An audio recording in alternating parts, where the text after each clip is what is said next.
Hello, everybody. This is Mike DeBliss, and I am so thrilled to introduce you to Tamala Backinson. Tamala is a Linklater designated instructor who I have been training with now for, oh my gosh, I don't want to date us, Tamala, but I think it's going back at least 7 years. And it basically opened my eyes up to a whole new world of voice work that I sorely needed as an actor. And I didn't know it at the time, but I also needed as a trial attorney. Tamala is just wonderful. I cannot say enough good things about her, but I do want to turn over the floor to her a little bit so that she can tell you a little bit about herself. Tamala? Thanks, Mike. Hi, I'm Tamala Backinson, and I am a Linklater voice teacher.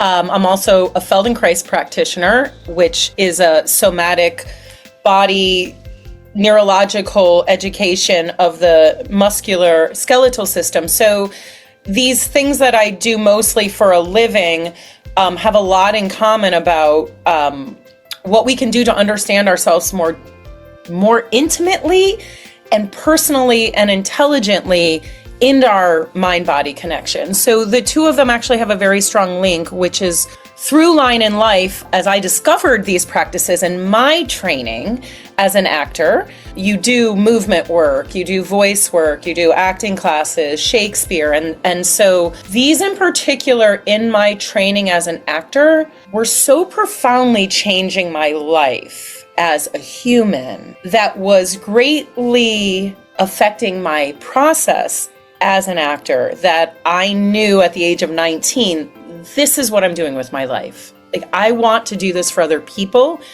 because there's something, and I'm not sure what it is, that really allows me to be who I am. And then as time went on and I graduated from a graduate acting program in San Diego and moved to New York City almost decades ago. That is what I do for a living and for myself, as well as I'm a professional actor and director. And so I can tell you a little bit about the practice of Kristen Linklater's technique of the voice training, if that's a good segue into that. One of the reasons that I found that Kristen's work works is because it is about being human. And even the book she wrote called Freeing the Natural Voice, she said, I wrote this to remind people how to be human. And it's funny to say that, but what happens with all of us in the process of growing up is we have to develop structured systems of survival at a certain time in our life. And that means, who can we cry in front of? When can we yell and be angry? And like all these things, who can we be super excited in front of? So we have all these bursting emotions as a child, and we're very enthusiastic. And then really around that age, about the double digits especially, we start to really shut down the ability to express ourselves because it's painful. It's humiliation, embarrassment. Even if we're super excited, we have something to lose. And so there are many things we've learned to do that we needed at a time that stopped our voice, that stopped our emotional expression, that stopped us from getting in trouble, from getting bullied, getting made fun of.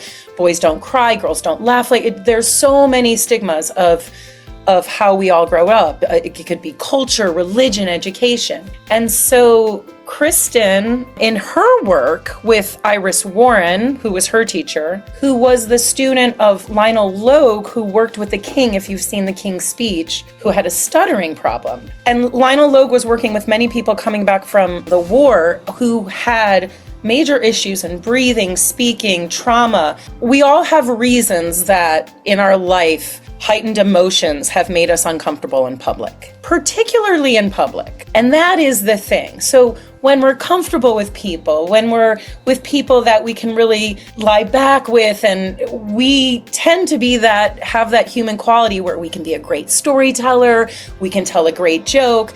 And then in certain rooms, in certain situations, all of those structured systems of survival can be triggered, and what was once our enthusiasm can turn a bit into anxiety. So as enthusiasm, it comes outward and it's an expression. Anxiety goes inward and it's sort of an implosion. And I think that was what really spoke to me, was not just that the technique could help me be a great actor, be more personable, advocate for myself, advocate for other people. It also really allowed me to teach others to do that for themselves.